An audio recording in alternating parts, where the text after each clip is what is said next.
on my Area 51 line. You're on the air. Hello.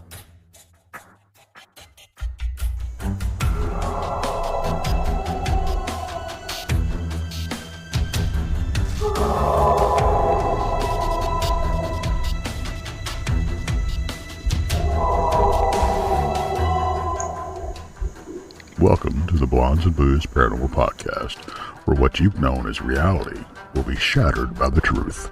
Krista and Brandy will lift the veil from your eyes, revealing what has either been hidden or denied you for eons.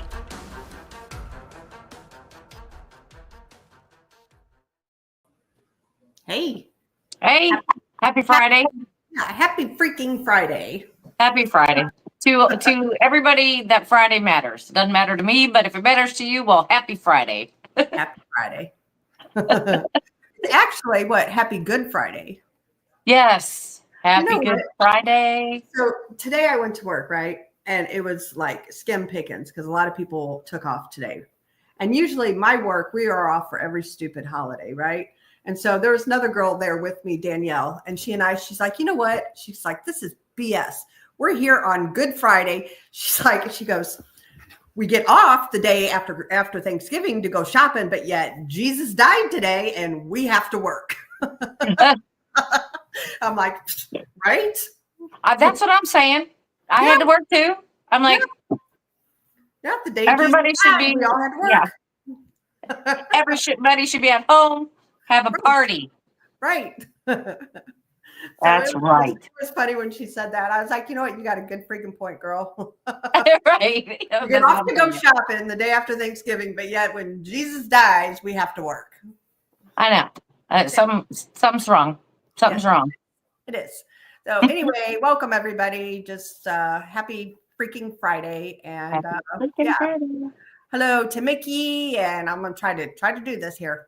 Mickey and Gary Spikes and Kevin Bode. Denise, hello. Werewolf, hello. Val, good to see ya. I'm scrolling down.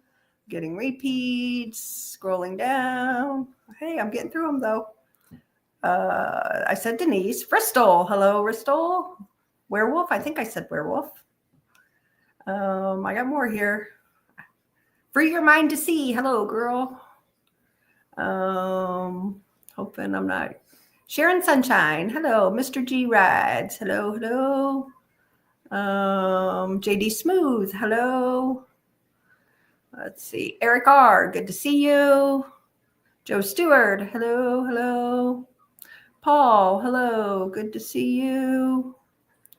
Am I getting through them? Am I getting through everybody? I got Lurks a lot. Hello. Welcome. And I got through everybody. I'm sorry if I missed anybody, but my computer every time somebody mentions something in chat, it goes bloop. It starts all over again. So I'm sorry I missed know. anybody. Right. So, guys. Right. Yeah. Joe, I hope you can see. Joe says, is it me or is the screen black? Can't see nothing. Hop out and come back in because nobody else is saying that they can't see. So right. Yeah. Hello, Daryl Stanley. Good to see you. Good to have you here. Yeah. Anyway, so Brandy and I were just talking backstage and honestly, we really didn't have a topic. We really didn't have, I don't know. It's just, I'm not going to lie. We've been lazy today. Okay. But yeah, we've been busy today. There's a difference. There is a difference. So we thought, we talk a little bit about like the Ozark Howler and a little bit like that. And then we'll just go wherever it wants to go. So if anybody has a topic they want to talk a little bit more about, you're welcome to just, holler in or chat in there and we can sure go down any rabbit hole. Right.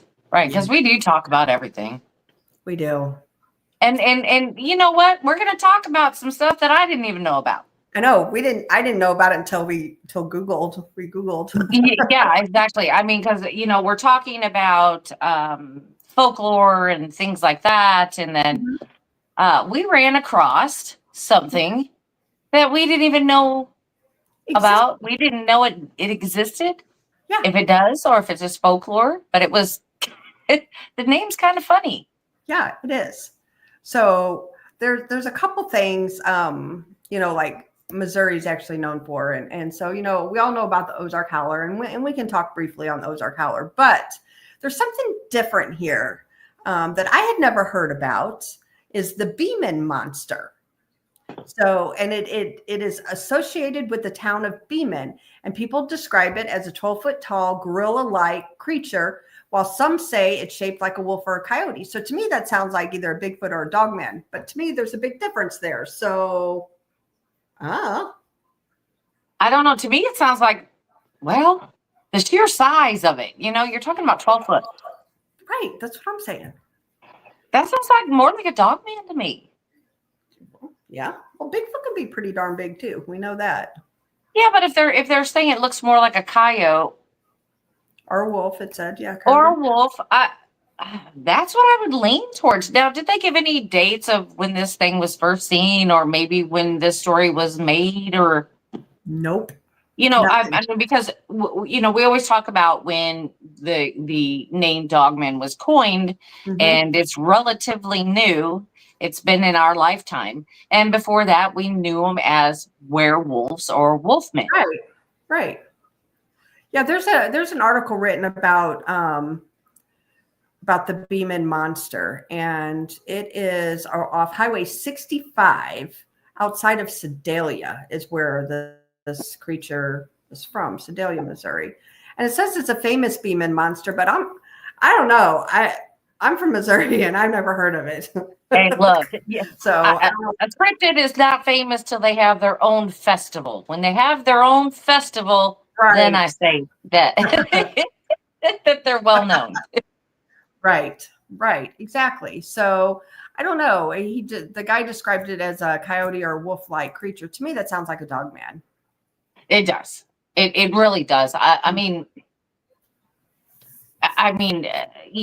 you would think that they would be able to tell. They would. I would say they would call it more like an ape-like creature if they were describing, a Bigfoot or something. Right. Yeah, right. But if they're saying a dog-like creature, yeah. And it talks about animals, in the area being maimed and eaten, but nothing can be totally confirmed, So yeah, I don't know. And the sightings were back in the late 60s, early 70s. So, and this is interesting. It talks about that a person came forward and claimed that his brother was the monster. So now then that goes back. Okay. So is that a werewolf? That would say that to me. Yeah. Or because we know that we're rich in Indian history here, could it be a skinwalker? Right. Good point. Good. Yep. So wow, anyway, that just blew my own mind. Okay. So that was just one. That was a new one to me. So bring that up. If anybody else has heard of it, let us know because we should be interested. Now, this one I think is just funny. Like, okay, a Snoffus, and it's spelled Snawfus is how it's spelled. Snoffus. Like what's the name of that character from a long time ago? Snuffleupagus? Yeah. Yes. Snuffleupagus. Yes. Snuffleupagus. Yeah, but it's called Snoffus. But listen to how it is described. This white deer-like creature is found in the Ozarks. It's said to have plum or dogwood branches in full bloom instead of antlers. So it's basically like a deer with flowers. Does that not scream fae to you?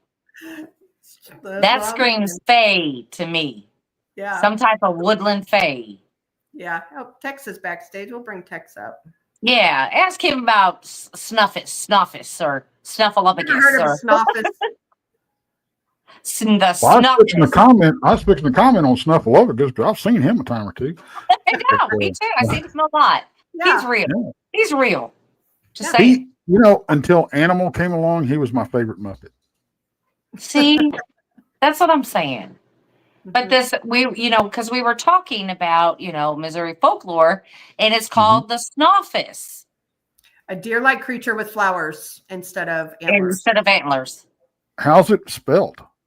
Snawfus. Okay. Whoa, back up. I'm not as fast as you. S. Yeah. Say again? Snawfus. Snoffus. That's how I pronounce it. It's a Snoffus. Snoffus. Snoffus. Snoffus. Yeah. So, yeah, Snoffus. Yeah, see him all the time. Now, does that not scream Fae folklore to you? With the flowers and stuff, like dogwoods in full bloom instead of antlers. That just sounds like out of a kid's storybook, like some kind of Disney book or something. Don't it? It does. It does. Yeah. I wouldn't be scared of that. You see coming through the forest, with pretty does it describe flowers. it? Does it describe it having wings also? Not that I've seen. I could. I mean, this was last minute, let me tell you. Like literally 2 minutes before the show, me and Brandy found it. Well, let's take a look at Snoffus. What do you say? Let's look at Snoffus. Let's look at Snoffus. I'm watching these ones that we really need to talk about too. I mean, we've got the Wampus out there. Yep. And the Snallygaster. And Mickey asked if we can talk about the Joplin spook lights. Yes, we can absolutely do that too after this. Yes, absolutely. So it's kind of definitely like a, I don't know. It screams Fae. Yeah. But look it at looks like a half Pegasus with flowers on its antlers. Yeah. Yeah. Did you guys ever see the Never Ending Story, that old movie? Don't it remind you of some creature that would be on that show? Yeah. Yeah. Or like with David Bowie in the Labyrinth. Yeah. Yes. Yeah. Yeah. Wow. I'd like to actually see one of those creatures, wouldn't you? Oh, I would too. But I'm thinking this is more of a fairy tale kind of thing. Or it's a deer that got tangled up in some vines or something, honestly. And that's very possible, because I mean, we've all seen pictures of albino deer, and this could have been one of those instances where it's just, misidentification that it's just regular deer. It was just albino and got caught in some. Right. Because we always know they're rubbing their antlers and stuff on trees and all kinds of stuff. So, I mean, is it possible? Absolutely possible. There's a lot of vines and stuff, and so just get tangled up, Right. And we do have dogwood trees in the state of Missouri. So, yes. We do. Yeah, you do. We got a bunch of them. Yeah. Yeah. They're slow growers. They're very slow growers. Well, me too. But that. I'm about to spit out my coffee. It almost went through my nose. That would have been bad. Oh my goodness. Okay. But that whole corridor, like when I run up from here to Alabama, it's just a beautiful drive. I'm really looking forward to coming up to y'all's place. I really am, because it's just, you will have a nice drive. Yeah. That's beautiful. That's a nice drive up through there. Coming my way and going, well, not so much, but definitely coming from where you're coming from the Texas area on up. Yeah, you're going to have a great drive. It's going to be beautiful. Yep. And you'll be going through, I think, part of the Mark Twain. Yes. Yeah, he'll go right through the middle of it. Yeah. Cool. Maybe I'll see a Snoffus. A Snoffus. Yeah. Well, just remember to take your phone out and take pictures if you do. I am going to try. Now, I should maybe have it by the time I go up there. I think I will. Trying to get me one of those good dash cams. Oh, that'd be cool. Because I go through all these when I go to these places, y'all place, and and even East Texas, and of course Oklahoma. Not well. When I drive up 35 to Oklahoma, not so much. But going over to East Texas and going over to Alabama, and going up to Missouri, and I got to make all these trips, and I'm like, man, you never know. You never know.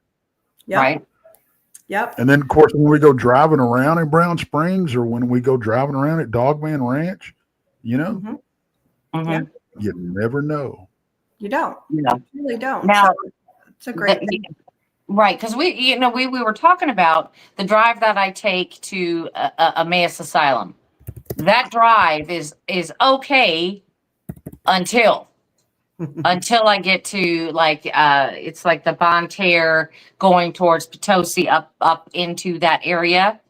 Yep. And the next thing you know, you're out there. It's dark. You got 2-lane roads, and it's hilly with a lot of trees. And it gives you the creeps driving through this. And most of my trip is that. Yeah. It's creepy. Yep. So just so everybody knows, so next month, I can't exactly say the date, but next month, Tex and Monica, and then Miguel Ramirez from Sasquatch Theory, and Greg Ogles, and Brandy, and myself, and our whole Haunted Souls team, we are going to investigate the cryptid side of Emmaus Village, just because we heard weird things and caught weird things. Yeah. Caught weird things. So they're coming up, and we're going to do a full-on investigation of that place on the outside, not the ghost part of it, but the outside part of it. So stay tuned for that. Depending on the weather, my plan is to bring to sleep in nothing but. Okay, that kind of was going the wrong way. My plan is, as far as bedding goes, just my air mattress and mosquito netting. That's my plan. There you go. So, we'll see it now. Of course, if it's wet, I'm going to have to, go into plan B. Do plan B. Yeah, we do have a plan B if it rains. We got a plan B.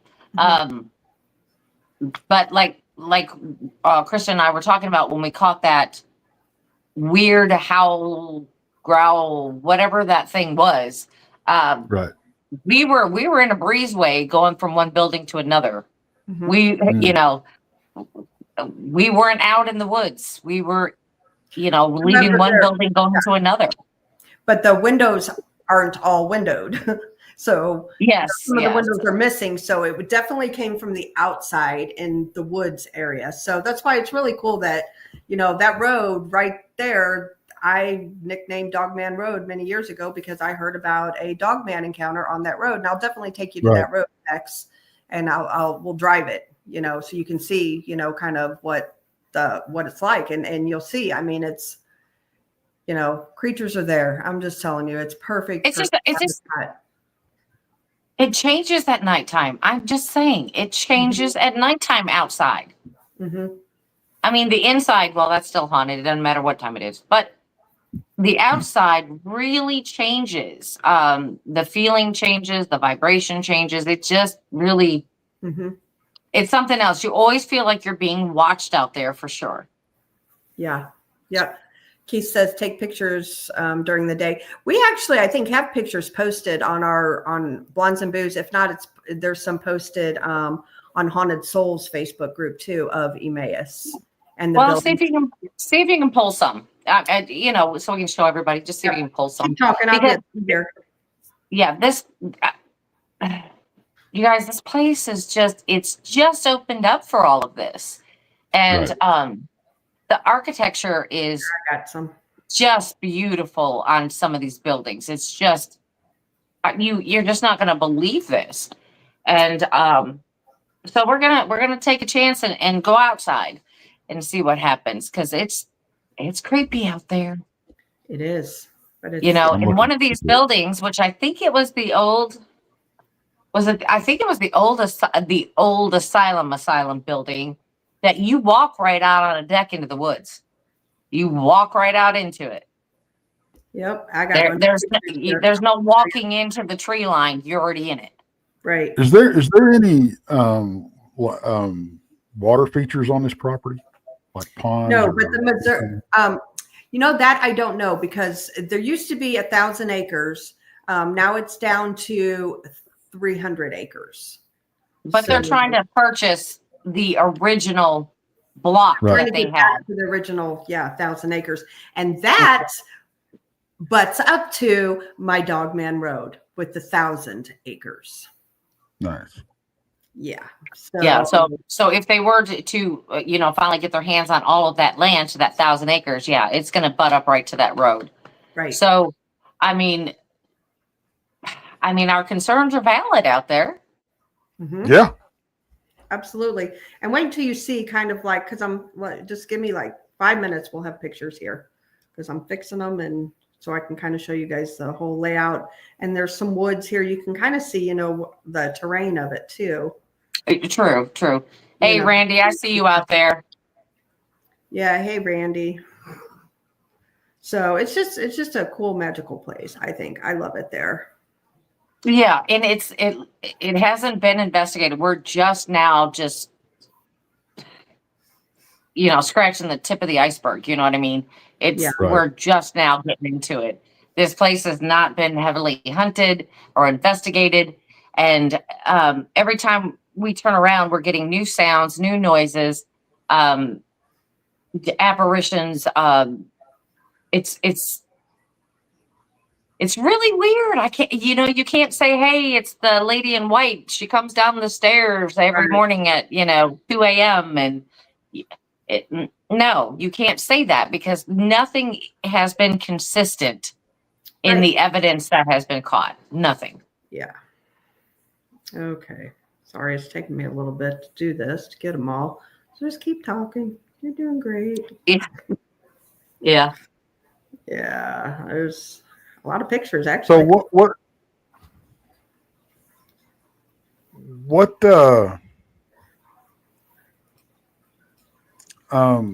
y'all talking about? What are the other Missouri cryptids you were talking about? Well, the Ozark Howler, of course. I mean, that's the most regionally located and well-known cryptid besides Bigfoot and Dogman. I mean, that's the one that everybody kind of knows in that area. Mm-hmm. All right. Now, which to me reminds me more of a Wendigo type thing. So I'm not saying that it would be cryptid. It could be a little bit of, both, the paranormal side and the cryptid side. Again, it could be one of the fae things, because we don't know exactly all of the fae. There's probably a dictionary of all the fae, but they don't even have all of them listed. They could be something else. I just don't know. And the closest thing we got to a fae dictionary is Monica. Yeah, right. Yeah. Monica Rawlins, the local fae dictionary.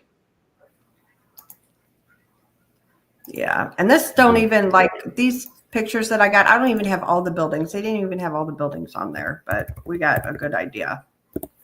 So I'm working on it here. Yeah, I mean, there's but this Emmaus place. I mean, it's a lot of history. Civil War goes all the way back to Civil War. Yeah, it's got and then the Catholic Church had it. My goodness, there was just all kinds of stuff. Then it was a girls' school, and then there is a church on a premise, which is a beautiful church on the hill. This little itty bitty beautiful church. I mean, we don't mess with that because, of course, they still use it, and they do weddings up there.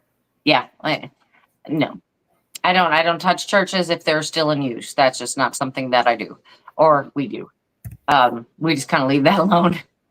Yeah, and it's a pretty church too, and I've got pictures of it too. So, all right. And I got to tell a little funny story because I've talked before about investigating the Rogers Theater here and blah blah blah, and that came to an end, and I was,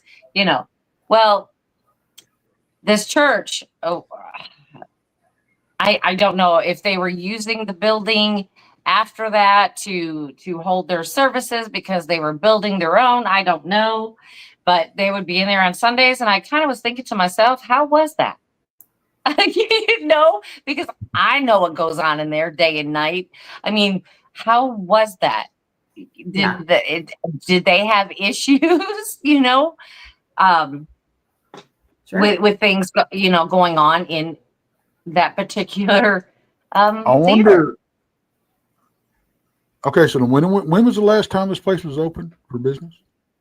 2000. Oh man, I'm really bad on my history with this place. Was it Okay, well, 11? I think so. I think it was 2011. I wonder how hard it would be to find people that used to work there. So we have a guy on our team who is a rock star when it comes to finding information.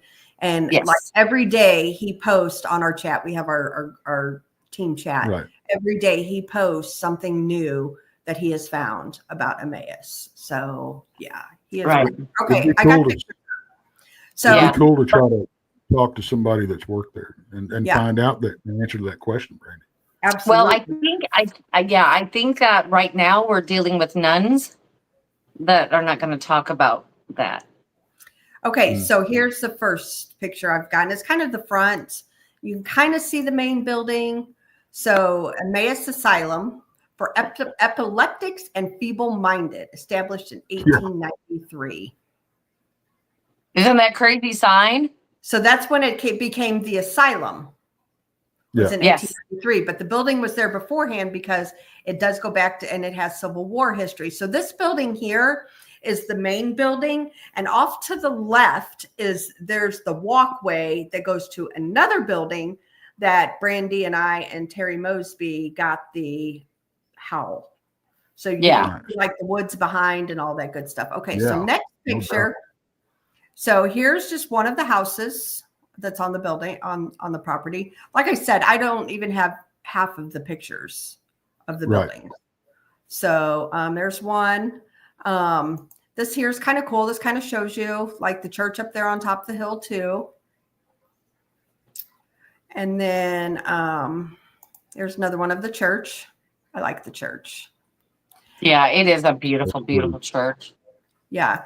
This building is a cool building. Now, Brandon, you want to tell them Yeah. about what happened to you in there, you and Terry? Oh gosh, yeah. This is actually the asylum. This one right here. We had gone in there, and Krista was with us at the time, and we went into one of the bathrooms where a woman had accidentally been boiled, and I'm going to say that, boiled to death in one of the bathtubs. She was making her bath, and at the time they had the bottom boilers that would heat the water from underneath, but they were never regulated. Right. So they would have to fill the tub up and then let it cool off. Well, evidently she was on some medications and she had passed out, and she passed out right into the boiling hot water. So she was basically, again, boiled alive. And it even says that in the autopsy, because she didn't drown. No. She didn't drown. Isn't So, That's the way to go. right. So, we're all three of us are in there, and we're all around the tub, and they say that she had a key attached to her. So the only way that they knew that she was in there is because when the water was kind of rustling in there with it boiling and all this kind of stuff, the key was hitting the side of that tub. So you'd hear this clink sound the whole entire time. So that's the only way they knew she was in there, and that's how they found her. And actually, I think that actually just happened in the 60s too. That wasn't like. Yeah, that wasn't a long time ago. That was just in the 60s. Yes. Mm-hmm. So that night that Terry and Brandy and myself were, we were kind of doing EVPs and stuff there around the tub, and it was only the three of us in the building at that time. And we heard audibles, we heard footsteps. I mean, it was just like, wow, it was pretty active. Well, we had a male. It was definitely a male, and it was whistling at us when we were in the we got whistled at. Yeah, and I've got that on audio. Yeah. It wasn't me. It was cute. And we were the only three in the whole entire building. Now, Krista had gone back outside. And so Terry Mosby and myself, we decided we were going to go up and check out everything up there. Well, it used to be part of the school, and they have like drawings on the wall, paintings and things where they did murals. You know, the kids did the murals on the walls. But as I was walking up, Terry was in front of me, and she took a turn to the left. And as she turned to the left and I was looking forward because I was behind her, I saw a full-bodied apparition standing there. And I can tell you exactly what it looks like right now. I mean, that vision is never going to leave me, because it had kind of like the 70s haircut, like the monkeys, like they have that kind of longer haircut, that straight haircut, the mop. The male had on like a teal, looked like a sweater shirt, but it was tight fitting, and it was like dark brown or dark blue or something type of pants, because it was just a quick look that I got. But the only thing I couldn't see was his face. The face was kind of blurred. Like I caught it mid manifestation, or it was going away, or whatever it was doing, and Terry just didn't see it. Right. And then as soon as I blinked, it was just gone. It was just gone. So when I turned the corner and I started telling Terry, because I turned the corner, she turned, and I started telling her about it. She looked back at me to, listen to what I was saying. And then she saw a black mass pass right back behind me of the hallway we just came down, that I saw the apparition. And I'm thinking, a lot of activity. Wow. And that's only like crazy active text. Believe me, you won't be disappointed. It's worth your trip up here. Yeah, it was like the third time that it's ever been investigated. Yeah. Sweet. Thank you, Kelly. We appreciate you. Thank you, Kelly. Yeah, that was only like the third time, and they hadn't even really investigated that building, except for downstairs in the basement of that building. They hadn't really done anything upstairs. There are so many buildings and so many areas to this place that not all of the place has even still been investigated. Yeah, no, it has not. And I will be there, and hopefully Brandy will be there next Saturday. I will be for sure, depending on Brandy's schedule. So we have, we're the home team. People have to go through our team to, rent the place out and do those things. Yes, we're in charge of the events. Yes. Yeah. So our friend Terry, her group rented it for the night. So Brandy and I are the host. Nice. Yeah. So there's not going to be a whole lot of not a whole lot of work stuff. We're not going to have to work, really. We're just going to go with them. Yeah, we get to investigate. So that's really cool. But it's just the place is just. I don't even know how to describe it. It's amazing. It's absolutely amazing. It really is. It's absolutely beautiful. I mean, it's, it really is. And the history itself. And, so to be on our team, you have to do challenges. And you got to spend an hour in a certain haunted location. If you're new and they haven't ghost investigated with you, which I'm one of the OGs, so I didn't have to do it because they all know I've done that kind of stuff many times before by myself. So, however, we have some real troopers on our team, and one of the gals, and God bless her, she went down to, I don't even know what you want to call it, the small room full of spiders, sat down there on a dirt floor for an hour by herself, and she did it. Yeah. Yeah, I wouldn't mind the ghosts, but the spiders, that's a. Yeah, see, that's where Monica would draw the line too. Nope, I'm out. Nope. Yeah, I mean, I wouldn't have done it either. I don't do spiders. I would have said, give me something else. I don't have to do the challenge either, but I kind of want to do it. We're kind of OGs. Yeah, I kind of want to do it, but I mean, when you sit there and you investigate with somebody else. And that's great. And I love doing it because I need somebody for validation. Did you see that? Did you hear that? That sort of thing. But when you're by yourself, all of your senses are like, they're times 10. Yep. You can hear everything. You can see everything. And it's just like everything is just on fire, because it's like you're in there by yourself. Yeah. Paranormal Paul says, I think I'll be there too. So are you talking about next weekend, Paul? Hope so. That'd be cool because Paul. That'd be cool too. Yes. Yeah. Come next That'd be fun. Yeah. We get to have, yeah. the three of us get to have fun. But one of the other kids, I call him a kid because they're young enough to be our kids. But he did a challenge in that bathtub. Yes. In that bathtub. He had to sit in the bathtub for the hour. And, don't just sit there. Like you actually ghost hunt. So, it's not like, you just sit there and, play on your phone or something. No, that's not how it works. You got to ghost hunt. So. Right. You got all your bells and whistles. Yeah. And again, like I said, your senses are on just high alert. Yeah. And you hear everything. And the buildings are not small by any means. You're talking about like 10,000 square foot and bigger, depending on what building you're in. They are given a walkie-talkie. So if they freak out or, have a bad time or something, somebody's right there, we'll come get you type thing. So it's not like we just leave them and drop them, But we don't talk to them and they don't talk to us unless we do tell them how many minutes they have left every now and then. Okay. We'll go in. You don't need to tell me that. Just tell me when I've got like 2 minutes left, like 2-minute warning.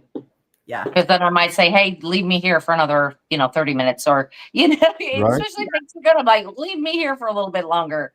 Yeah. But I am like that. But it does test you. It tests you being alone. I'm not kidding. It tests you 100%. Yeah. And I don't mind.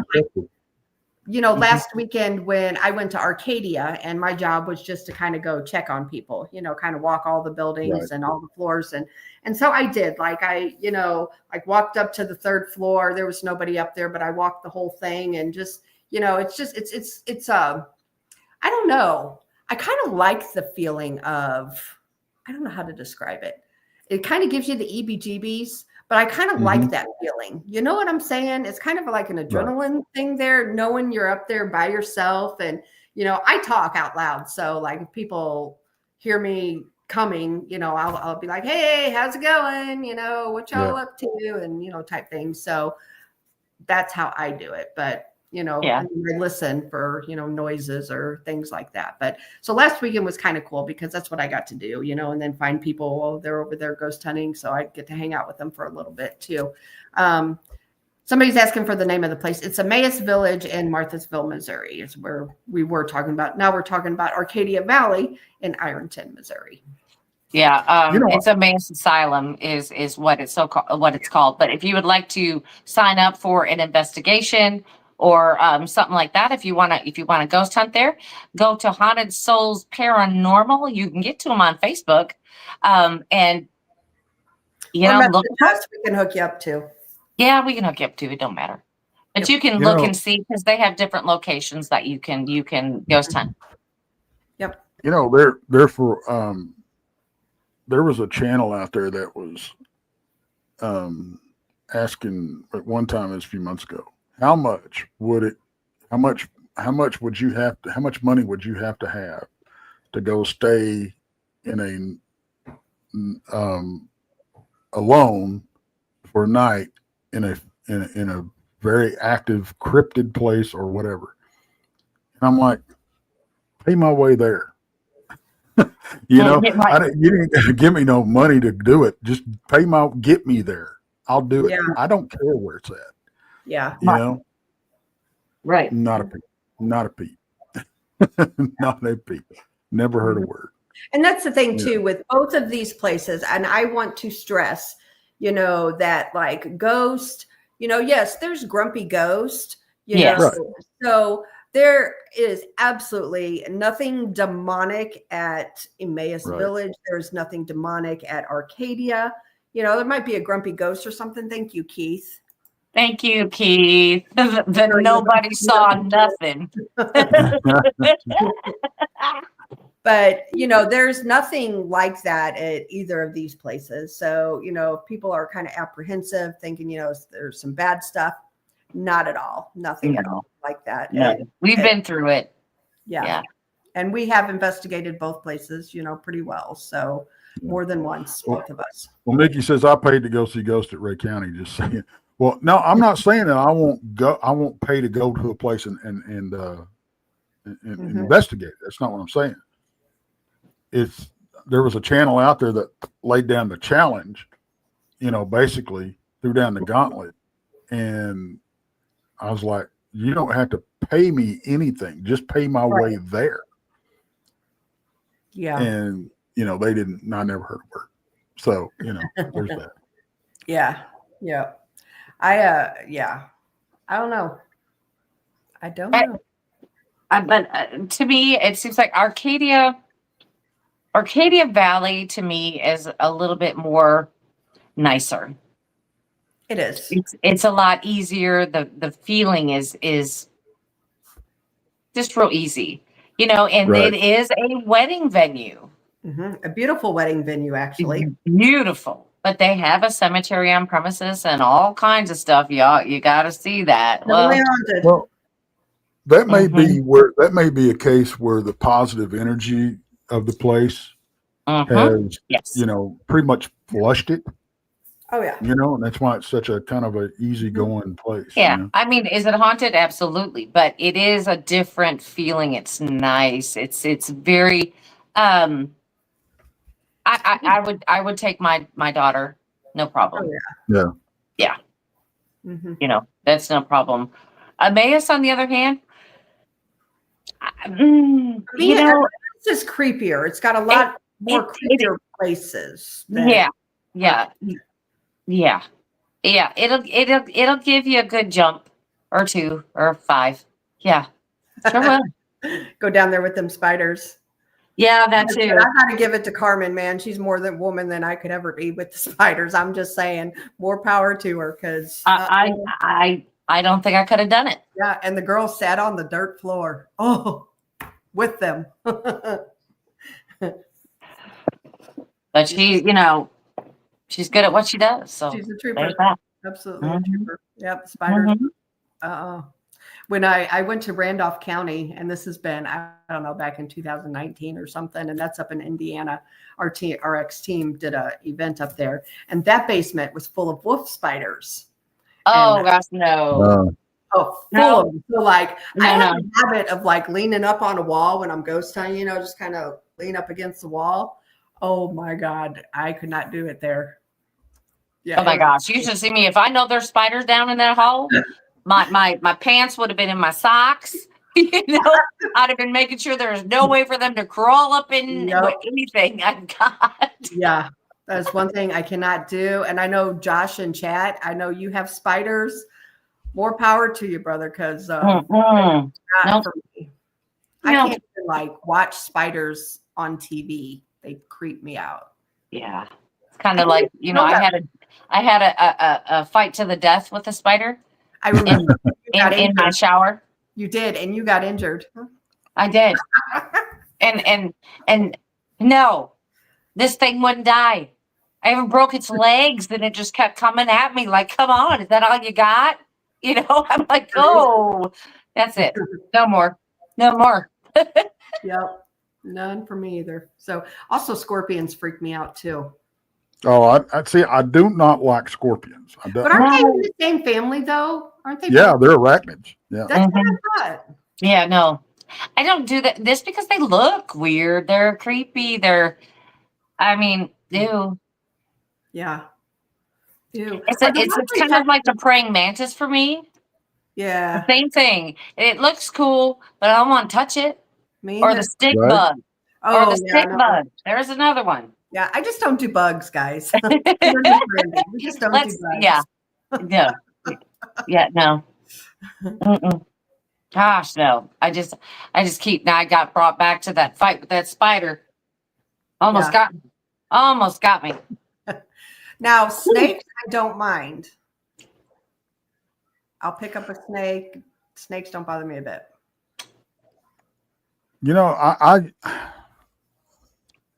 I've never really been bothered by snakes. I think out of everything, and the spiders, I used to be almost like Jason level scared of. Mm-hmm. And then I got bit by a red brown recluse, and Me too. they told me, if I'd have been an hour or two later, they'd had to take my arm off at the shoulder to try to save me because I Wow. had blood poisoning from it. And but I figure, and I haven't been. I'm not scared. I'm not scared of them anymore. And I guess it's like, well, y'all had one chance to kill me, you didn't do it, so ha, Yeah. Right. Well, I don't know. I mean, it's probably stupid, but Yeah. Well, I actually scorpions still give me I get goosebumps even talking about them. yeah. They're weird. So my ex-husband, my first husband, brought home a snake one time, and I wasn't into snakes at all. And he brought it home and he threw it on me. And he said, either you need to pick it up and move it, or keep freaking out. So that, honestly, I got to say, it broke my fear. And so ever since then, I've never been scared of snakes. They don't bother me. Like if I see a garter snake or something, I don't mind picking it up out in the, And I've learned, I can identify snakes of Missouri mainly, like what they are and if they're venomous or not. And, I'll be like, oh, that's a good one, And even like a copperhead or a water moccasin, I won't kill them because you know what? They can't help it. They have a purpose. They can't help it that they're venomous and they're not aggressive, Well, water moccasins down here they'll come get you. See, I not here. They No, rather stay away from you. And they're in our creeks and our rivers and stuff, but they're in my ditches. Hello. Yeah, they don't very much chase you. Snakes don't chase you. The only two snakes I've ever seen chase people are water moccasins and coach whips. Mm-hmm. Well, I'll tell you, an aggressive snake Missouri has, and thankfully it's not venomous, and that is a water snake. Now, they will chase like a canoe or something going down the road. Yes, they will. They will. And they'll drop out of trees on you, too. Yep, but they're not venomous, so, Doesn't mean the bite don't hurt. That's what the cottonmouths do down here. Mm-hmm. Are you sure you're not misidentifying them? Oh, no. Oh, no. Because they look the same. They look very similar. When they open that mouth and they've got fangs and it's just white, it's like, nope. Yeah, I don't know. I mean, no snakes, no spiders. I don't know. I mean, I guess for me, I hate snakes so bad that because every once in a while they get in my house. Ain't nothing I can do about it. There's nothing I can do about it. Just like there's mice that get in the house. Every time they get out here in these fields, and start tilling up everything. Well, those animals have to go somewhere, and then sometimes they end up in my house. Like I think it was 2 years ago, before my mom had her stroke. My mom was coming in from outside and she's coming in the side door. Same door you use, Krista. She stepped up on that step and there was a snake right there. Oh, shoot.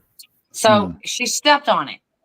And this is the thing that I do too. She stepped on it, but she stepped on it to where she didn't get her heel or the ball of her foot on it to give it pressure. She got it, right in the arch. So she didn't have a good grip on it. Right. I remember this story.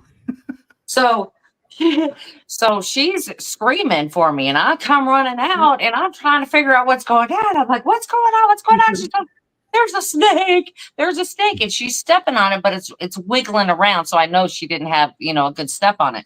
Right. So I'm like, she goes, you need to kill it. You need to kill it. And I'm trying to figure out what do I kill it with? And I'm looking all over, I'm thinking, well, I'm going to have to get a steak knife or the cleaver or something. We're going to have to cut this, She's like, there's a shovel right outside the door. Get it. So I come back in and she waited for the tail to come down because it was trying to wrap around her foot. She waited for the tail to come back down. She stepped on the tail and boy, I took that shovel and just right in half the way it went. Right in the middle kitchen floor, everyone. That was awesome. What kind of snake was it? Huh? Do you know what kind of snake it was? You know what? I think it was a water moccasin because the water was a little bit high at that time in the ditches and they followed the ditches down from the river. Well, then your mom's lucky she didn't get bit. Yeah. You know what? We're used to these types. She had them in her house that, you know, because she kind of had the same situation, but 70 miles south. So she, you know, it's just something we have to deal with, you know. Well, it's just, when I lived out there, does she let it go in my house and not know where it goes, or does she try to stop it? Yeah. When I lived out there on the old family place, you know, we had them come up in the, or you know, we had a septic system, and we had them come up in the toilets. We had them. We would find them on top of the dryer, you know, and you know, stuff like that. There was, I think it was one time there was one. I want to say it was like laying on top of the deep freeze, and because the deep freeze was in the same room as the laundry was, so you know, big chest deep freezer, and it was laying on top of that because it was warm, you know, in that mud room. So but yeah, we've had them all over the place, and I know I've got one in the garage right now. I know I do. I found the skin where it had, you know, shed the skin, but it looks like what that we call a rat snake. Yeah, that's the good kind. Yeah. Good one. I just got to get it out of my garage. That's it. Yeah. You can go outside. I'm pretty sure it'd be full right about now with all what they're doing in the fields. Well, he's keeping them out of your house, though. I mean, that's. I'd let them stay in there, honestly. Yeah. I just don't want them to get it too big because they will get big, you know. Yeah, especially if they're eating well. They'll get 4 or 5 feet long. Exactly. So I'm like, maybe not. Girls, I gotta go. I've got another date, so I'm gonna jump over here and go see my buddy Brent. All right. All right. Well, you have a good night and tell him we said hello. Yep. I will. Hello, we'll see y'all later. See ya. Bye. Bye. So Gary says pygmy rattlers were thick at his barn. He put down mothballs and no more snakes. I've heard that too. Mothballs work. Yeah, I think I'm going to have to get some. I mean, as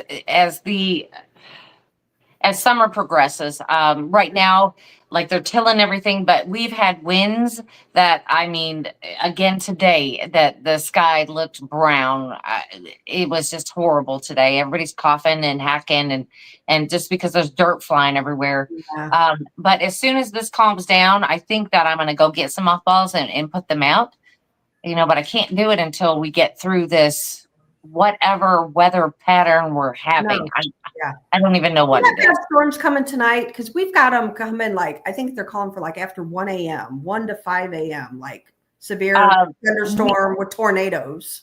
We're not in that pattern. We're just south of it. But if they move, we will be. Yeah. You know, so if they move further south. Yeah. I don't understand that. Me either. But you know what will probably happen is I'll sleep right through it. Yeah.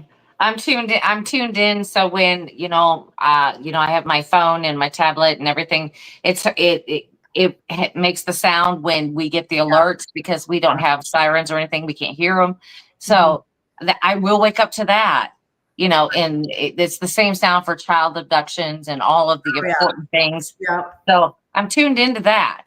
Yeah, we've got the storm alert thing, you know, here, but sometimes I hear it, sometimes I don't. So Gary says storms are here now heading your way, and he's in Oklahoma. So yeah. Thanks, Gary, for the bad news. Mickey says 11 there, so I know she's Kansas City. So yeah, I think for this time. Okay. Yep. This time it's not me. You get a break. You get a break, girl. I do. Because we've been hit every time. You know, I think this entire year we've been hit and hit and hit. And I have to say that I just got my roof fixed a couple of days ago from the tornadoes and everything before. I just got it done. You don't need another one to come through.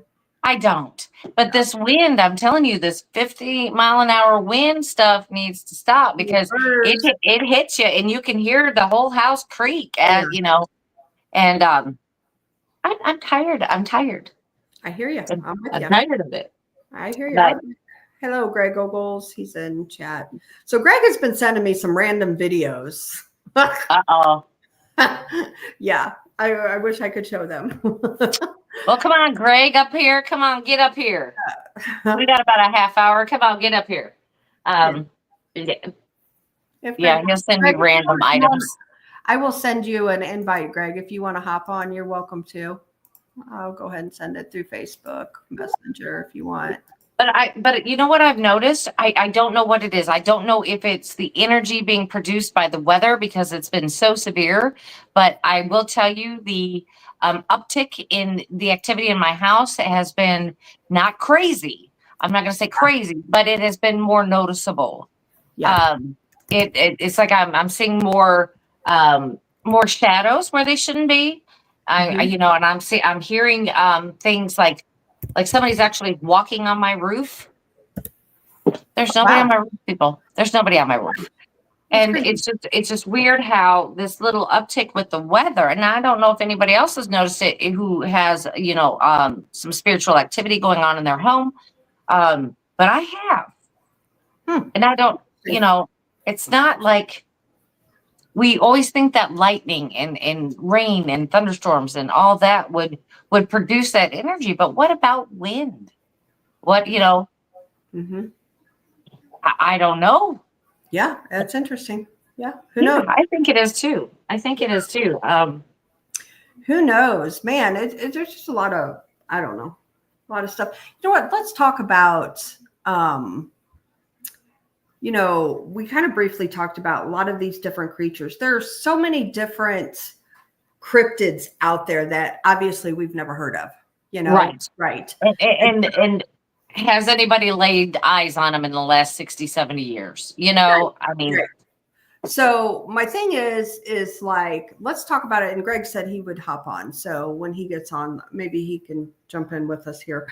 Could they be misidentified things? Because I don't doubt that people see things. I don't get me wrong here when I say this.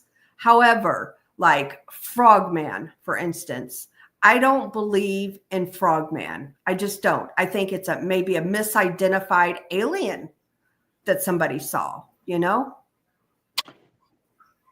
Very well could be. I'm not doubting that people are seeing things.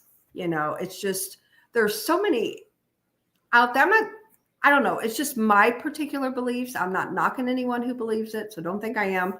I'm not. It's just, what do you think? Well, I mean, they keep talking about, when we talk about aliens and things, they talk about reptilians quite a bit. I mean, you have that reptilian thing, but they don't all have to look like a lizard. Yeah. So, Greg, what about you? So, I'm not a reptilian. No. I don't believe that one bit. So there's so many different cryptid creatures out there that we've never even heard of, right? And so I just got through saying that, like Frogman, for instance, I don't doubt that people see these things. However, I don't believe in Frogman. I believe maybe it's an alien or something they saw. What are your thoughts on that? Like about misidentification for like, there's so many of these, maybe there's not that many. They're just misidentified. Oh yeah, absolutely. All the different names for Bigfoot really comes to mind. Bigfoot, Skookum, and skunk ape, and just all kinds of words. Booger. Boogers. Same thing. All the same thing. And just like there's different variations of deer, fish, and all that. There may be different variations of these cryptids. Different species, subspecies, whatever. But I think they're all essentially the same thing. Yeah. Or a lot of them. Somebody's looking at Frogman. I don't know what Frogman is, but there's been rumors of reptilians around for thousands of years. Exactly. So I just think that's what they are. It's just if they saw something, it's probably the reptilians or something of that sort. Yeah, something of that sort. I think it's just we're talking about some of the same things, just using different terminology. So I guess it comes down to semantics. Right. Yeah. Well, that's kind of like what we were talking about, Krista, when we first started the show here about what is that? Bemin? Is that the name of the Bemin monster? Beeman monster. Beeman. The Beeman monster. Yeah. They're describing a dogman 100%. Yeah. Mm-hmm. And absolutely. Yeah. Well, and they described it as a coyote slash wolf looking a thing. Now, And wait I'm a like, minute. Don't get into what, describing my ex-wife or anything. So. oh, it's just. Is your ex-wife related to my ex-husband? Okay. I'm trying not to laugh here, y'all. Right. Okay. So, but basically, I mean, Yeah. that's what Chris and I said. I mean, because they were describing that, but I Mhm. mean, when they had first saw this particular cryptid, now this is back before the word dogman was coined. So it would either be to us a wolf man or a werewolf. Right. Well, what's the difference between the wolf man and the werewolf? Was there any wolf women? There could have been. I Could have bet there been. was. I bet you there was, but they only called them wolfmen. I don't know. Yeah. Kind of a sexist thing, isn't it? Yeah, you go to Walmart at 2 a.m., you'll see some.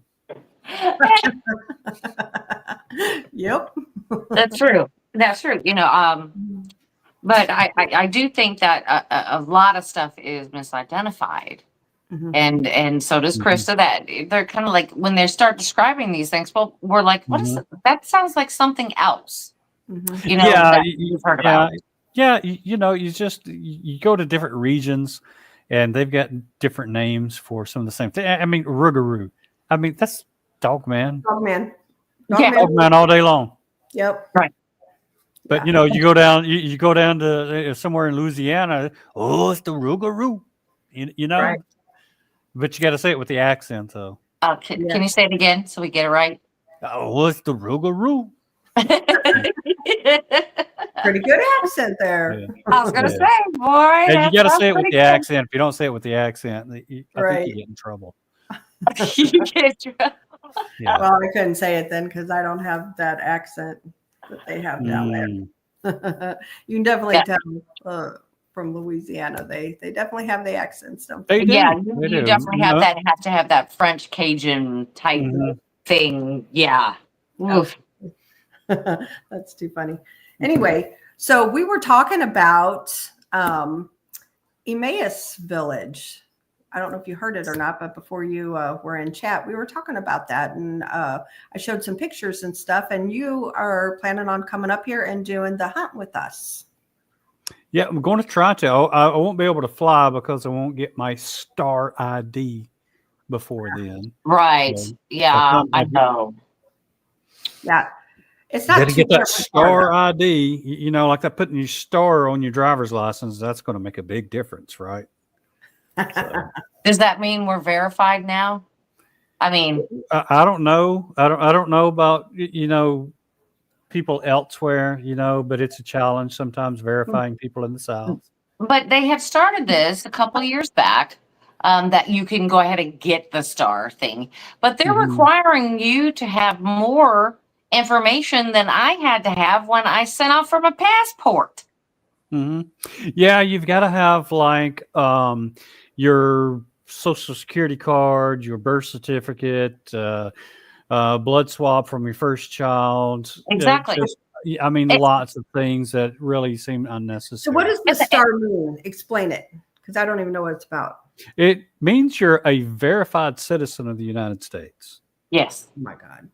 Really? I mean, isn't that just like I thought that's what a birth certificate's for.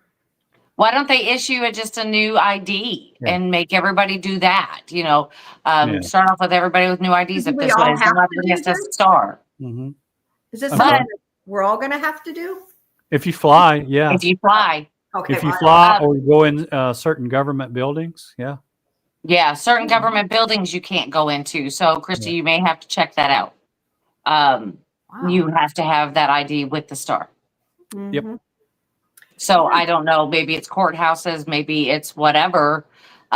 Which I have to go into a courthouse to pay my taxes. So if I have to go pay my taxes, then I'll have to have that ID. But they said that the first one, when you turn in your old ID to get your new one, that it's supposed to be free. Supposed to, it ain't here. Huh. Missouri, I think they said it was going to be free. Is it free in Missouri? I think so, in Missouri. Missouri. Uh-huh. Yeah, I got in trouble if I said Missouri when I was out there. Well, that was You've been Kathy. talking to Kathy. Yeah. Kathy says Missouri. Yes, Yeah. Missouri. Yeah. You I got know, in a lot of trouble. people do it. And Missouri. again, that is regionally based on how you say Missouri. Mhm. Just like Yeah, she said the people that are from there pronounce it Missouri. Yeah. Missouri. Yeah, but there's some sort of dividing line over there, Yeah. where the people on one side of the line call it Missouri and the people on the other side call it Missouri. Yeah, on St. Louis side, we're Missouri. Kansas City. Yeah, we're all Missouri on this side. Yeah, okay. Yep. It's that Kansas City side. There's something wrong with them. Yeah, and there's also a creek and a creek. Crick and a Mm-hmm. yeah. It's creek. A crick is something you get in your neck. Some parts of Missouri, it's a creek. It's a crick. No. Yeah. Yeah. See, they've got pronunciation troubles. I agree. Yeah. On Saturday mornings, they used to have all these little cartoons that taught you how to pronounce things and taught you out what like bills and things were and just, all kinds of stuff that they don't have anymore. See, that is the downfall of our society because we don't have those cartoons anymore. They need to bring back Mr. Bill. Yes, they do. Mhm. I love I don't know if Mr. Bill. anybody remembers Mr. Bill, he was actually a government document. And he sang every Saturday morning telling us all about what it was meant for him to be a bill. I think they need to bring that stuff back because I think people are losing track or losing touch with exactly what all this stuff means. Yep. Exactly. Even if it was only on a cursory basis. I mean, when you grew up, I mean, you knew what a bill was. I guarantee if you go on the beach on spring break and you ask a random spring breaker, hey, what is a bill? They're not going to They know. would have no clue. Yeah, even if you said, what's a government bill? Yeah, well, a government bill. Yeah, they would have no clue. Right. No clue. None at all. Right. Yeah, they need to bring that back. It's the more you know thing. They didn't do it. Because you know how they did that whole series on the more you know. And I don't think that worked out. I think the cartoons worked better. Well, Start singing with them. Gemini Moon says, I remember Mr. Bill from Saturday Night Live. Oh, no, Mr. Bill. Yes, that's the other Mr. Bill. Oh, Wrong one. Him and Gumby. I'm Gumby, damn it. Yeah, but what was his horse's name? Oh, I don't know. Pokey. I forgot. What? That's Pokey. Pokey. Pokey was his name. I forgot him. That tells you where I was during that time watching TV.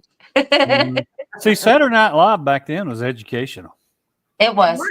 It was good back then. It was. It made you laugh and was educational. Yeah, Taught you all about Gumby and and Adam Mr. Sandler Rogers. was still on there. Mhm. I remember go way back to like John Belushi and all them when they were all. Oh my gosh! You guys remember something that just brought something back to me? Does anybody remember the Deep Thoughts with John Handy? Oh yes, yes. And I always remember this one particular. Okay, so it's little Johnny and he's in the house and it's raining. Yeah. And little Johnny asks his mom, "Mom, why is it raining?" She says, "Johnny, because God's crying."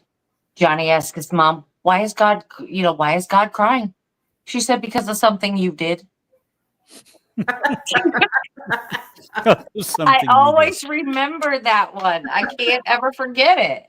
That's funny. Mm-hmm. I love Saturday Night Live. Yeah. Rosanna Dana. Yep.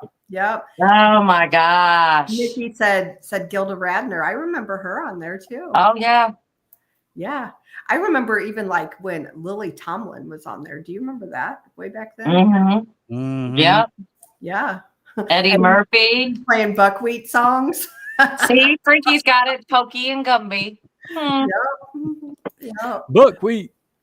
Yeah. Buckwheat. Good ones, man. Now I want to go back and you can probably find them on YouTube. Oh, You I'm probably sure you can probably find them on could. YouTube. Yeah, the the old Saturday Night Live operation. You know, but I wonder if we could go back now. And Greg, this is an idea for you now. I understand you're a filmmaker. Okay, Sometimes. got it. Sometimes, okay. Mhm. Yeah, and you know how they do the claymation, and that is Gumby, Mr. Bill. That's that whole thing. We should do a cryptid series in claymation. Ooh. Now, if I didn't have ADD and the patience of a gnat, I would love to do that. I know that is tedious work. I'd be like, dang, it's going to get to the end. You know? So if there's any other filmmakers out there, hey, there's an idea. Let's do some claymation. Let's make some Bigfoot, Dogman. Yes. That would be fabulous. Now they do it all with AI. So Yeah. No, I want to do claymation. well, of course, claymation is it's old school. I mean, it's actually, when I watch claymation, it's more like nostalgia. Yes. It kind of brings me back to when I was a kid, especially with the Rudolph, the Rudolph episode with the Yeti in there, Right? That's a great show, man. I watch that every Christmas. Yeah. That's the Bumble, man. It's the Bumble. Yeah. Bumbles bounce. Yeah. See, even they believed in Bigfoot back then. Yep. Yukon Jack, that is his best friend. Mm-hmm. Yeah, I loved when he took his little pit and he's picking in there, and then he would go to he'd lick the end.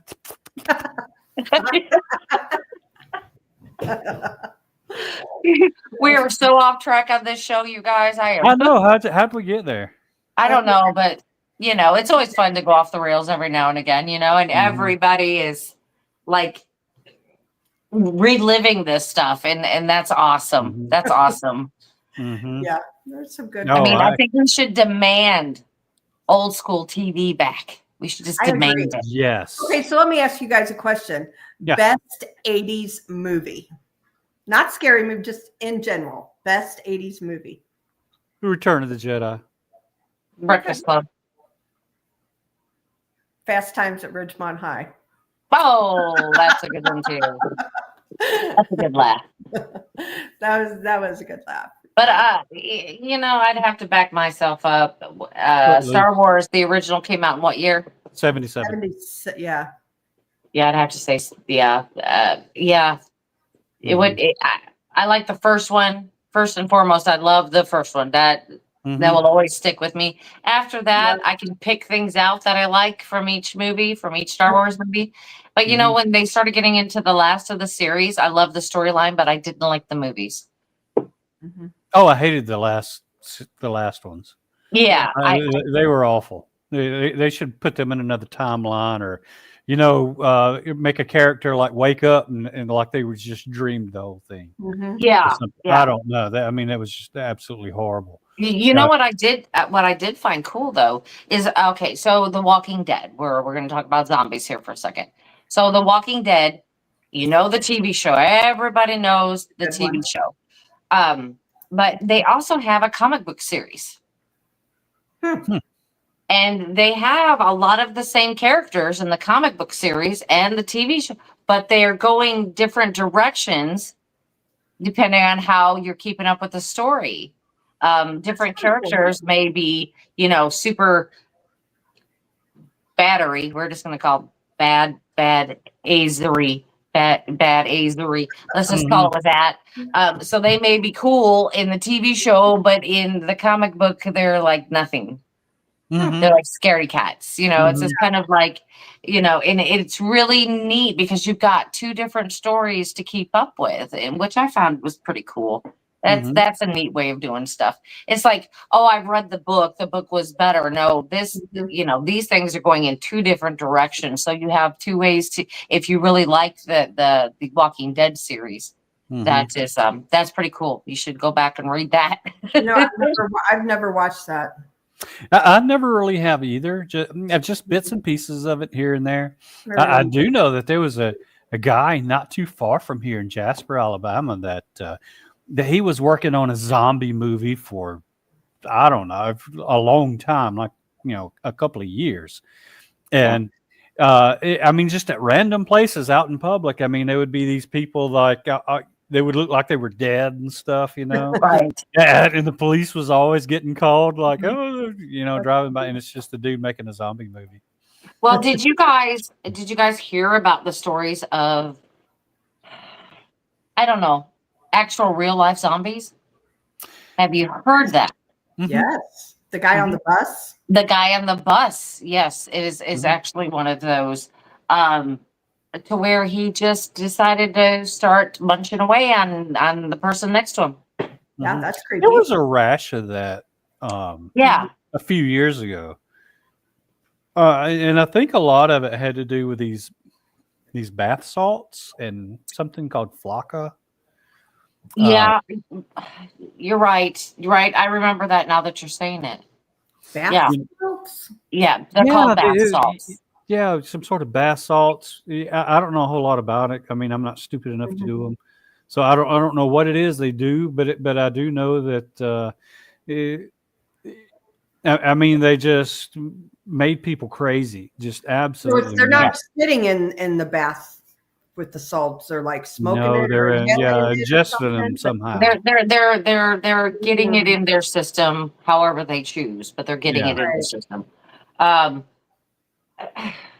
That's messed up. But now these things that we're talking about have morphed, and we have a new type of zombie out there today, which is scary because now they're just standing in place and they're not moving. What do you mean? Like they are so I'm trying to say this easily and nicely. They are incapacitated to the point where they'll be just hunched over, standing up and not moving. It almost looks like they have passed away, but they're still standing there. They're not moving at all.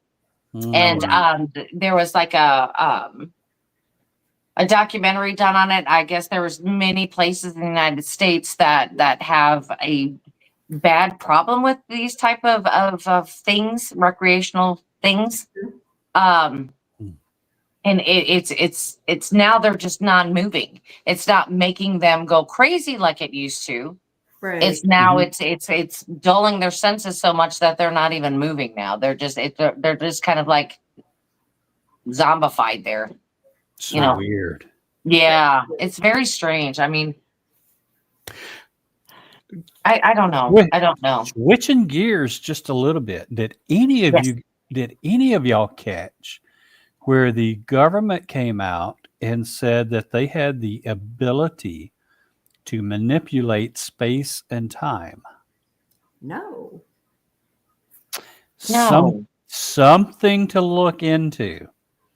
Essentially, they admitted, and I had heard this before, and I took it with a grain of salt, that our military were sending sorties back into the past. Okay, and I don't know, what their agenda was or whatnot, but this really lines up with the Mandela effect. People's been having this Mandela effect. It's been going around for the last several years. We talked about it several times. Yeah. Yes, and now the government has come out and actually said that they have the ability to manipulate space and time. Wow. Not only that, they also admitted that they have the ability to harness electricity from the atmosphere, like Tesla was trying to do. Tesla knew that he could do it, right? Right. So Tesla was trying to develop that energy for essentially the world so that everybody would have free energy, right? You might have to buy a device or whatever, but it wouldn't be metered. I mean, you have all the energy. So they have perfected that essentially. Interesting. Yeah, how about That's scary, that? though. So they are just it's really okay. So they're just harnessing loose energy. Well, it's energy that's in the atmosphere. Okay, take for example, like in the wintertime, have you ever noticed you run your feet over you run your socks over some carpet or something, you go Yes. touch your doorknob, pow, you get shocked, Yes. right? Yes. it's the same thing. I mean, you have electricity that's in the air already. Okay. They're just able to harness it. Okay. So that brings And- me to a point. That brings me to a different point. Us crazy people that we are, we're always looking on a different side of everything. So what does this mean? Because we talk about that people have energy, and that when we pass, energy never goes away. It just kind of transfers somewhere else. Yeah. So can this be like a vacuum and just? You know, there is so much potential to this. It really could transform humanity light years from where we are now. And actually, we actually probably already should be there, but due to the likes of Edison and Westinghouse, you know, they kept us in the dark ages because they wanted to meter electricity. Right. So, you know, we've had a few, you know, people who were, you know, great inventors, in which they weren't inventors at all. You know, they just took the credit of everybody else. But they have, I mean, we've been purposefully kept down for decades and decades and decades. Right. I think that's scary, though, that they can control all of that. Well, what does that mean for orbs? Because I've always been on the assumption, the theory, whatever you want to call it, that orbs are essentially energy. I mean, because they create their own heat, they create their own light source, their energy. So, I mean, what is it like? It just sucks it all in. I mean, will this mean something different for us in the future if they go to a system of something like this? I mean, if they actually start using it widespread? I really think if you have the ability to harness the electricity from the air, from the energy from just your surroundings, whenever these orbs come around, if you have a harnessing device, you could conceivably harness these orbs and capture them. That's what I mean. That's what I'm saying. Yeah, you definitely could do that. Interesting. So, but you know, we don't know what these things are, though. I mean, I don't know what they are. I mean, maybe by now other people do, but I bet they do. Yeah, but I do know that they're either they're intelligent or under intelligent control. So, I don't think there's some sort of, you know, physical drone or anything like that. No. I mean, they're energy, because I've seen them up close. And if they're sentient, I mean, it would be a good way to make an enemy out of them if you start going harnessing them. I mean, there's a Stargate episode like this. You know, I'm serious. They go to some planet or whatever, and there's these little energy orbs around. You know, they're just orbs, and they ended up capturing one and trying to study it. You know, and it pissed all the other ones off. Well, it's kind of like, or is it going to be like a big old gigantic vacuum that's just going to like suck it all up? And I mean, you know, there's a lot of potential for some bad things to come out of it. There's potential for good things to come out of it. I mean, you know, you power your house or whatever without ever having a power bill. You know, I don't know about you guys, but I mean, a couple of months ago, I had a power bill of almost $800. Wow, I mean, that's insane. That's insane. It was pretty tough. It was pretty tough. That was when we had all that cold weather, Krista. Pretty nasty. So, but I mean, even last year when we didn't really have a whole lot, I mean, our power bills has been skyrocketing. So what I think, this is actually what I think, is that I think the energy companies know that they're on the ending years of their business, and they're charging people out the roof, you know, to rake in as much money as they can. Before all this other stuff comes out. That's what I really think. Solar hard too. They're pushing solar energy really hard right now. You know what? One of the bad things about solar is that one of the things, with a complex about the government and solar is that the government will not allow anything over, I think it's either 15 or 25% efficiency when it comes to solar panels. Isn't that something? Yeah. You should be able to power your house solely on solar if you want well, it. yeah, but here's the thing: you get this lobbyist industry. The power companies come in and say, "Hey, you're going to put us out of business if you allow 100% efficiency or 80% efficiency on solar cells." Mhm. All of a sudden, you're talking about solar cells the size of a picnic table being able to power your own house, right? Right.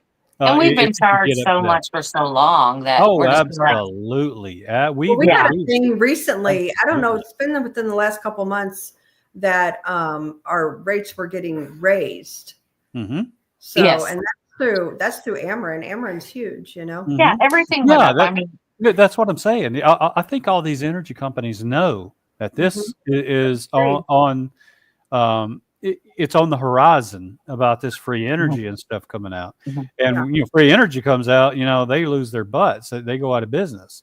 So what I think is they're just gobbing in as much money as possible right now. Yeah. And they're waiting to figure out how they can charge you to. Oh yeah. I mean that too. Mhm. I mean it's just like, okay, if you go and start looking at 9/11 really, really hard. Go look at it real hard, and you'll see that certain peoples knew about that before it happened. Mm-hmm. There's a lot of people who betted against certain stocks that they would tank after that event, but they betted on it right beforehand. Mm-hmm. Interesting.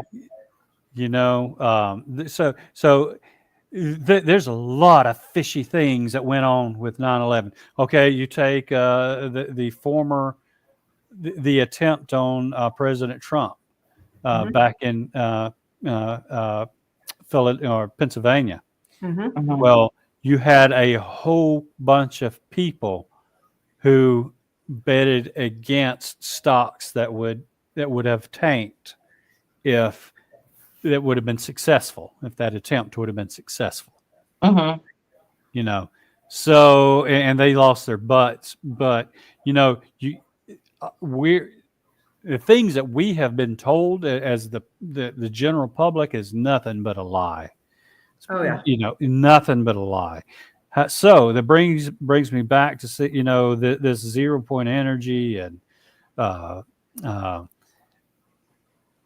it's not only 0 point energy, it's the ability to maneuver or go from one place to the next without a combustion engine. Right. There's that. There's manipulation of space-time. All this stuff is on the horizon, and and I'll tell you one of the things that I was told was that on some of these sorties, they would go back and look at President Lincoln's assassination. Okay. Some of the times, Booth did it. Other times, his wife did it.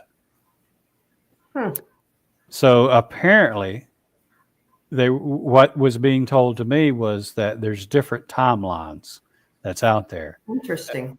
Which makes a parallel universe or whatever you want to call it. Yes. There's different parallel universes, different timelines, yes. Whatever you want to call it. They exist. And, and they were trying to manipulate things in certain people's favor. Right. In our timeline. Yeah. And I've talked about something similar to that. And it was the 1988 anomaly theory.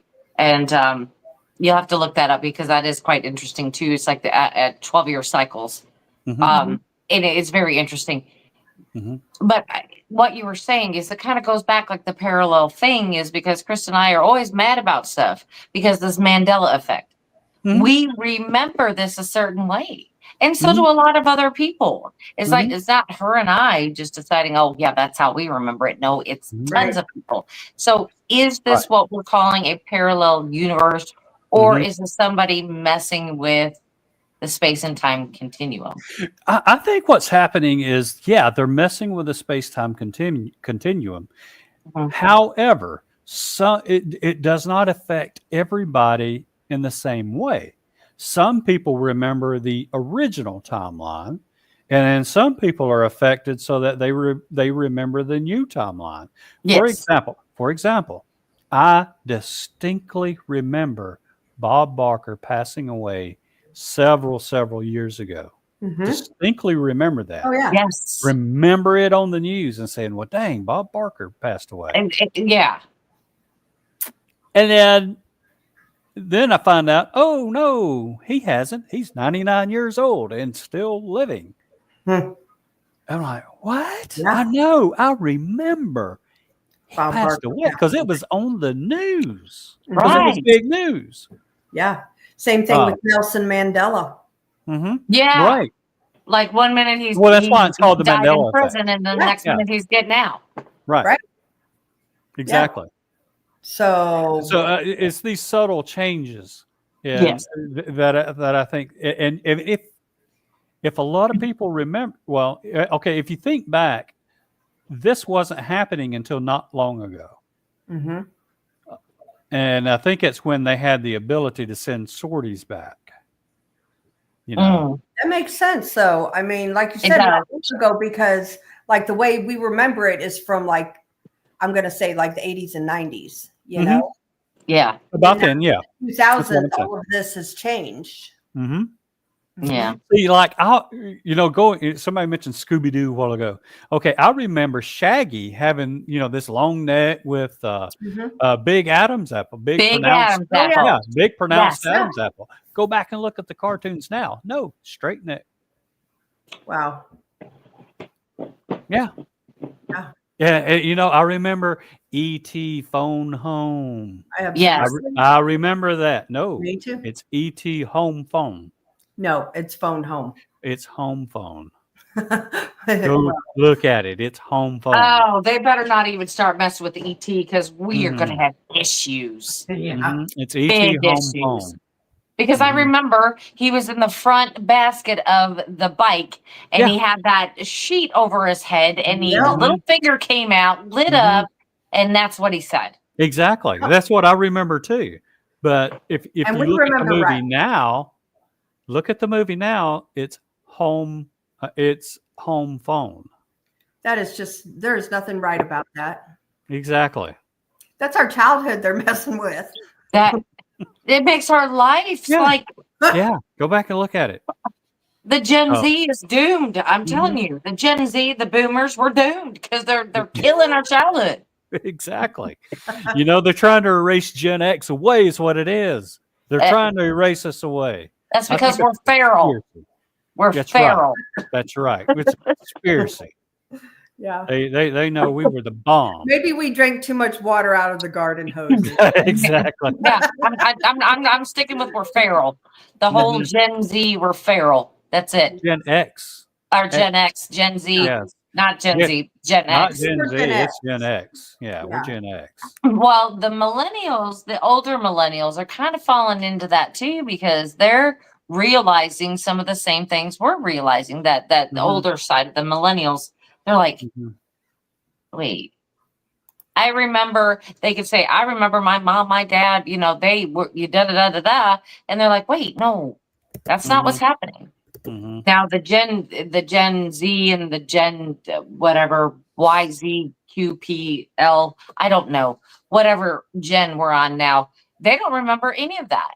This is not affecting them the way that it is affecting, our generation and the ones right here. You know what I mean?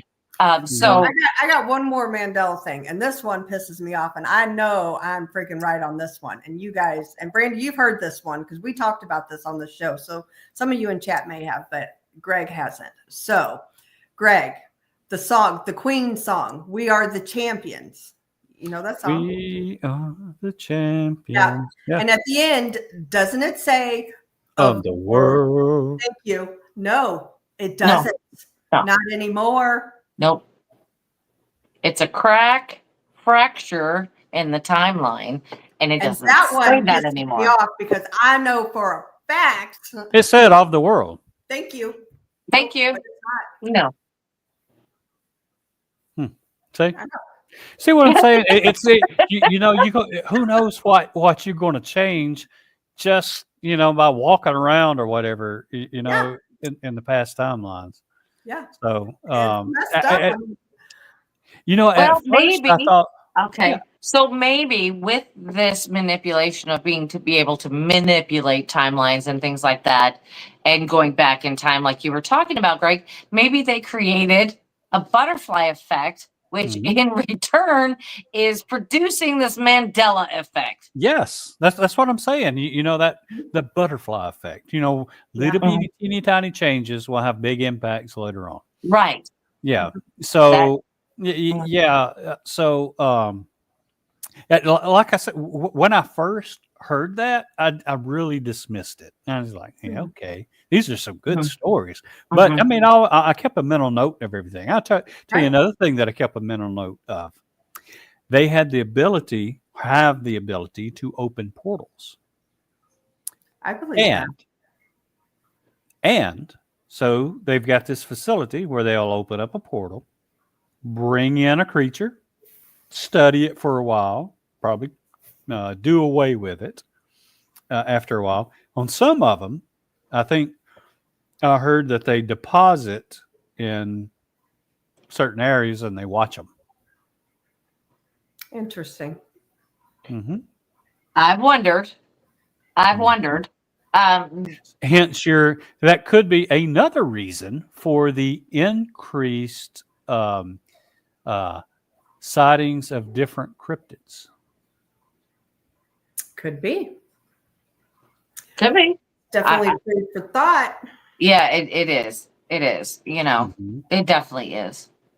I mean, but I think they found some type of ripple or fracture or crack or something, where I think these timelines are kind of seeping together instead of staying separate.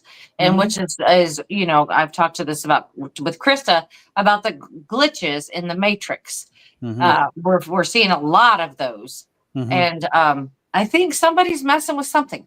Yeah, sure. I mean, I know for a fact portals exist because I freaking saw one when we was at the LBL. I remember. I was with you. Yeah. Kathy was there. She saw the same light that I saw. I don't know that she maneuvered herself into where she could see into the portal or not. Right. But I did. And I remember sitting there. I was gobstopped.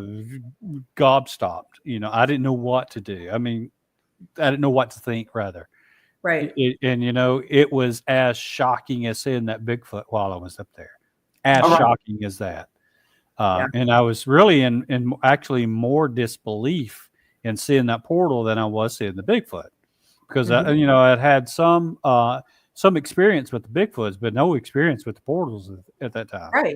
Right. So, but I do know that wherever it was that I was looking at was daylight. Now, a few minutes later, after it shut down, an orb came up right from where that portal was. So, I think that this veil is starting to lift a little bit. Absolutely. The worlds are starting to collide. Yeah. However we want to characterize it. The effect is that it's having is that our different worlds are starting to touch and open up to each other. I think that's the effect that it's having. The other worlds aren't so distant. Right. Yeah. I don't know. I don't. I wish I had more information. I mean, you get little tidbits, and then that's all you get. Well, don't count on the government to, explain everything for us. Oh gosh. They're not going to. it's up to us to kind of figure some of this stuff out ourselves. I mean, I may not be able to scientifically solve everything because I don't have the money nor the equipment to that, military and all that does. However, we can go out and discover some of these natural things that happen. Yes. Adam Davies also had a sighting of a portal where two little entities came out of that portal, and they essentially did battle for all night for 2 nights in a row. So I'm not the only one who has seen one before. Right. I'm comforted in that. Yeah. Well, Adam was with us that night. You saw yours too. He was standing right by you too. He was on more. He was more up in the graveyard area, and there was some folks up in there that was shining their flashlights and stuff. And what I think happened was somebody shined their flashlight on one of the tombstones, and it reflected back, and that reflection is what shut it down. Because I do remember seeing a flash of light, like a reflection off. Yeah, and I was standing by you, and I didn't see that. I mean, we were seeing some orbs out there in the woods, but and just let everybody know too. This was at it was there at the LBL, but it was at one of the mini cemeteries we were at, and it's kind of where they claimed the 1982 killing, the massacre. Massacre was close to that area, so that's where we were. Yeah. Interesting. So, it is very interesting there. So, and NASA has also admitted that, or come out with a paper saying that portals naturally open every 9 minutes or so on Earth, or on or around Earth. So they know that for a fact now. So so they know that portals exist. They're a scientific fact, and they know that they open up fairly often in and around Earth. Yeah. So, and what are your thoughts about, so like, I know for a fact the Ray County Museum used to have a portal. And it was on one of the back steps. It's kind of closed off that goes back into the Afghanistan room, is in that area. What do you think about people closing them? Do you think that's possible? Well, certainly if somebody can open them, they can close them. I don't know what all is, what all that would entail, so I wouldn't really have the experience enough to say, how to do that or anything. But I think if you can open them, you can close them. I don't know if you can do it naturally, with your own abilities. So which I think is possible. We were actually told that we actually did close it. And that's kind of what we kind of did, Kathy and I. And see, and this is what I think too. I think you're not able to traverse these portals in a physical form. Yeah. I think you have to be in an energy form. Yeah. So these Bigfoots, I think that this is a supposition that I'm really open to. I think they have the ability to transform themselves into energy, i.e. orbs, and they're not from here. They're from somewhere else. Also explains why we don't see them very often, or, have their bones or whatever when they pass away, and they're actually from somewhere else. They may not enter into the same time frame every time they come here. Like, for instance, they might come here in 2025 one time. The next time they come here, it might be 10,000 BC. Sure. Another time they come, it may be 20,080. Right. So I don't know if they can control the time that they're here. Right. They might be able to. I don't know. Who knows? But I think they do have the ability to open and close a portal. And if they can, then possibly we can too. So I'll leave it at that. I'm open to it. Yeah. You know, the one that was at the museum, you could definitely feel like the energy to it, you know, and that's when there was negative things at the museum. Mm-hmm. Yeah. So. Oh, okay. And so, and, you know, honestly, it was our friend Tony that, I mean, he has abilities like I've never seen anybody. And he validated that portal. I mean, we kind of thought there was one there, and he validated with us that there was. And we, you know, it was letting negative stuff in through there. And so we closed it, and he said we closed it, and it did. Ever since then, there's been nothing negative at the museum. So I feel like we did close it. Well, I'm glad you did before I got there. Yeah. Before I got there. Yeah. Had I don't have to deal with museum that at one time with a negative. Yeah. Right. Speaking of portal, I mean, I was at a location where Scott Carpenter had said that he had opened or saw a portal, and you know, rest his soul.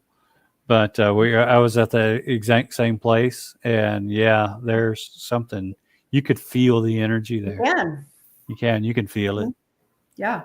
And that's my thing, you know, like, that's why I think all of this stuff is connected, because I always referred to portals with the paranormal, with the ghost, you know, letting in bad and good and whatever in through. The same thing with orbs, you know, because I experienced it in a haunted location inside a building, you know, and then I go out to the woods. I'm like, oh shit, they're out here too, you know? So that's where it, you know, I know for a fact this stuff is all connected because of that. Oh, absolutely. Yeah, absolutely. It is. You know, it's a rabbit hole with many branches. Yeah. And it goes deep. It goes deep and wide. So all I know is I'll try to document as much crap as I can find and tell a good story along the way. Yep. There you go. Yeah, I'm not sure that I'm ever going to have any answers to all these things, but I'll sure show them. Right. We can sure try to find them. I mean, we got that. Going to find. Regardless, your films leave you asking more questions. Yeah. Mm-hmm. Yeah, Greg. Stop it. What? It ain't my fault. Not my fault. We get to hang out next month. Yes, we do. Yes.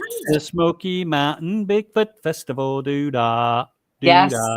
Yep. We're showing my film on May 2nd. So are we allowed to come to that, I guess? Yes. Yes, Awesome. madam. You are allowed to come to that. You just can't watch. You have to hold your Close our eyes. You have to close your listen. eyes. You can listen. You cannot watch. That's right. Okay. You cannot watch. You can listen, though. So what else is going on over there? Do you want to talk to people that are in the area? Yeah, I would love to. May 2nd, they're having their very important believer event where you know, you can hobnob and you know, rub elbows and stuff like that with all the speakers and whatnot. And there's going to be some good people there. Maria Mayor from Expedition Bigfoot's going to be there. I think she's the headstone of the whole thing. My favorite, the Turtle Man's going to be there. I know. I'm excited for Turtle Man. Oh my gosh. I've been waiting to meet him for so long. Yeah. The Turtle Man's going to be there. The Mountain Monsters guys is going to be there. I'd love to see, hang out with those guys for a while. Martin Groves be there. He's speaking. You know, Martin, of course, myself and Adam Davies is going to be there. I think that rounds out all of it. I believe Harley Owens is going to be there. Yeah, Harley is going to be there. Absolutely. And there's going to be all sorts of things going on all at the same time. You know, they're going to have Slash Squatch and you know, like music, and then they have lots of food trucks. They're going to have a huge variety of food trucks. Awesome. I was talking with the coordinator not too long ago, and he said that, you know, he goes out of his way to make sure that there's a big variety. There's no, other than barbecue, there's 2 barbecue food trucks, but everything else is going to be different. You know, it'll be Chinese, you know, Japanese, and, you know, Mexican and whatever else, you know. So there's trucks gonna be, are the best too, man. Got to tell you, they're good. yeah. Bigfoot calling contests. You gonna take partake in that? Oh, yeah. Got to, yeah. You know, my speaking slot is only 30 minutes, but I'm going to make the most of it. Mhm. And I will follow Maria Mayor, Cool. and then Adam will follow me. Awesome. Very cool. Mhm. Very cool. Mhm. And Brandy and I will be there too. We have a podcast booth that Yes. we're gonna, Yes. and so come Make see sure- all of us. Mm-hmm. Yes. Please podcast from there. It's going to be a fabulous time. There's going to be lots and lots of broadband, so don't worry about your Yeah. broadband. Yeah. So make friends with Turtle Man and get Brandy and I the hookup, please. Mhm. Brandy, Yes. Yeah. There you go. Let's Yeah. just We got to have Right. Turtle Man sign I our heard he's single too, Brandy. Yay,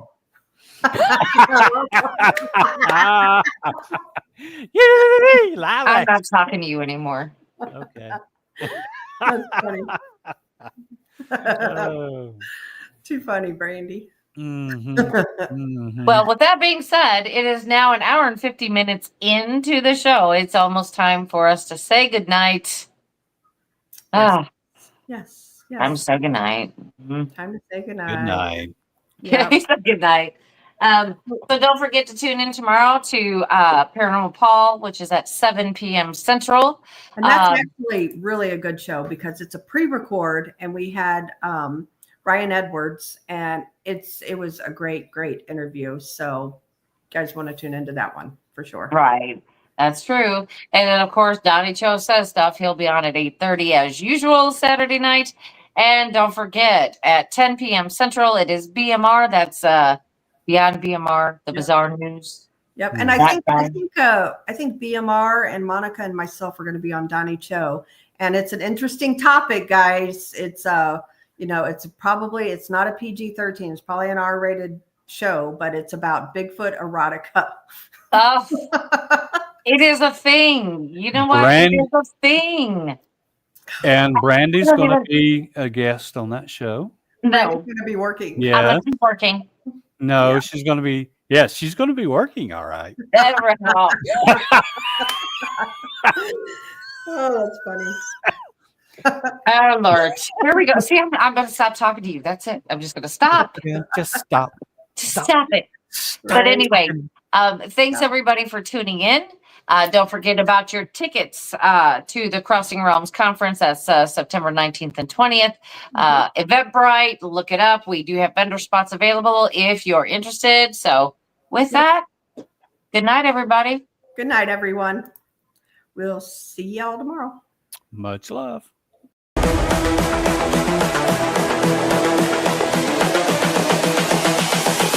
This is the future.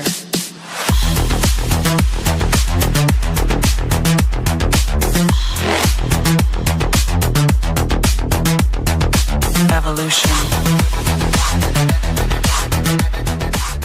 The Crossing Realms Conference launches September 19th and 20th and will dock in Richmond, Missouri. This is already being called the event of the year, folks. With an unprecedented list of speakers and special guests, 2 days of cryptids, UFOs, and paranormal presentations, along with a celebrity-filled ghost hunt, meet and greet, gallery reading, vendors, and a film screening. This promises to be both educational and fun. Go to Eventbrite.com to secure your tickets and vendor slots before they are all abducted. They're going fast.